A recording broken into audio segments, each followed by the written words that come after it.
CPI ಪಕ್ಷದ ಅಭ್ಯರ್ಥಿಯಾದ MP Munivenkatappa ಪರ ಮತಪ್ರಚಾರ.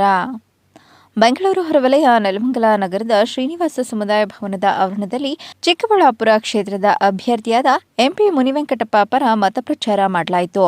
ನಂತರ ಮಾಧ್ಯಮದ ಜೊತೆ ಮಾತನಾಡಿದ ಸಿಐಟಿಯು ತಾಲೂಕು ಅಧ್ಯಕ್ಷ ತಿರುಮಲಾಚಾರ್ಯ, ದೇಶದ ಬಹುಸಂಖ್ಯಾತ ಕಾರ್ಮಿಕರು, ರೈತರ ಹಾಗೂ ಮಹಿಳೆಯರಿಗೆ ಕಾಂಗ್ರೆಸ್ ಮತ್ತು ಬಿಜೆಪಿ ಸರ್ಕಾರಗಳಿಂದ ಭಾರೀ ಪ್ರಮಾಣದ ಅನ್ಯಾಯವಾಗಿದೆ. ಕೇರಳ, ಪಶ್ಚಿಮ ಬಂಗಾಳ ಸಂಸದರನ್ನು ಹೊರತುಪಡಿಸಿ ರಾಜ್ಯದಿಂದ ಆಯ್ಕೆಯಾದ ಇದುವರೆಗಿನ ಯಾವುದೇ ಸಂಸದರು ಕಾರ್ಮಿಕರ ಪರವಾದ ಸಮಸ್ಯೆಗಳ ಬಗ್ಗೆ ಚರ್ಚಿಸಿಲ್ಲ.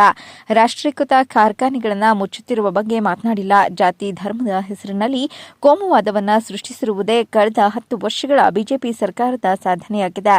ಕಾರ್ಮಿಕರ ಪರವಾದ ಯಾವುದೇ ಹೋರಾಟಗಳಿಗೆ ಸ್ಪಂದಿಸದೆ ದೇಶದ ಬಂಡವಾಳಶಾಹಿಯನ್ನು ಬೆಂಬಲಿಸುತ್ತಿದೆ. ಆದ್ದರಿಂದ ರೈತರು ಕಾರ್ಮಿಕರ ಪರವಾದ ಚಳುವಳಿಗಳಲ್ಲಿ ನಾಯಕತ್ವ ವಹಿಸಿಕೊಂಡು ಬಂದಿರುವ ಪಕ್ಷದ ಅಭ್ಯರ್ಥಿಯಾದ ಮುನಿವೆಂಕಟಪ್ಪ ಅವರಿಗೆ ಹೆಚ್ಚಿನ ಮತ ನೀಡಿ ಕಾರ್ಮಿಕರು, ರೈತರು, ಅಸಂಘಟಿತ ಕಾರ್ಮಿಕರ ಪರವಾಗಿ ಕೆಲಸ ಮಾಡಲು ಅವಕಾಶ ಮಾಡಿಕೊಡಬೇಕೆಂದು ತಿಳಿಸಿದರು.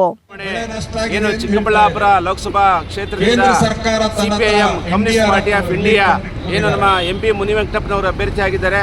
ನೆಲಮಂಗಲ ವಿಧಾನಸಭಾ ಕ್ಷೇತ್ರದ ಒಂದು ಏನು ಭಾಗವಾಗಿ ಬಹಿರಂಗ ಸಭೆಯನ್ನು ಉದ್ದೇಶಿಸಿಬಿಟ್ಟು ಇವತ್ತು ಇಡೀ ಕಾರ್ಮಿಕ ಸಮೂಹ ಕರೆದಿದ್ದೀವಿ. ಆ ಒಂದು ಹಿನ್ನೆಲೆಯಲ್ಲಿ ಇವತ್ತು ಏನು ನಾವು ಮನವಿ ಮಾಡ್ಕೊಳ್ತಾರೆ ಅಂತಂದ್ರೆ ನೆಲಮಂಗಲ, ಟಾಪಸ್ಪೇಟೆ, ಹೊಸಕೋಟೆ, ಯಲಹಂಕ, ದೊಡ್ಡಬಳ್ಳಾಪುರ ಅತಿ ಹೆಚ್ಚು ಕಾರ್ಖಾನೆಗಳು ಮತ್ತು ಕಾರ್ಮಿಕರು ಇವತ್ತು ಕೆಲಸ ಮಾಡ್ತಾ ಇದ್ದಾರೆ. ಆದ್ರೆ ಇವತ್ತು ನಮ್ಮನ್ನು ಆರಿಸಿ ಹೋಗಿರ್ತಕ್ಕಂಥ ಯಾವುದೇ ಲೋಕಸಭಾ ಅಭ್ಯರ್ಥಿ ಕೂಡ ಇವತ್ತು ನಮ್ಮ ಪರವಾಗಿ ಕೆಲಸ ಮಾಡ್ತಾ ಇಲ್ಲ. ಮುಂದಿನ ದಿನಗಳಲ್ಲಿ ಬೇರೆ ರಾಜಕೀಯ ಪಕ್ಷದವರು ಯಾವುದೇ ಹೋದ್ರು ಕೂಡ ಕಾರ್ಮಿಕರ ಪರವಾಗಿ ಯಾರು ಕೂಡ ಕೆಲಸ ಮಾಡಿರ್ತಕ್ಕಂಥ ಮೊಹಮ್ಮದ್ ಅಲೀಂ, ಚಾಮುಂಡಿ ನ್ಯೂಸ್, ನೆಲಮಂಗಲ.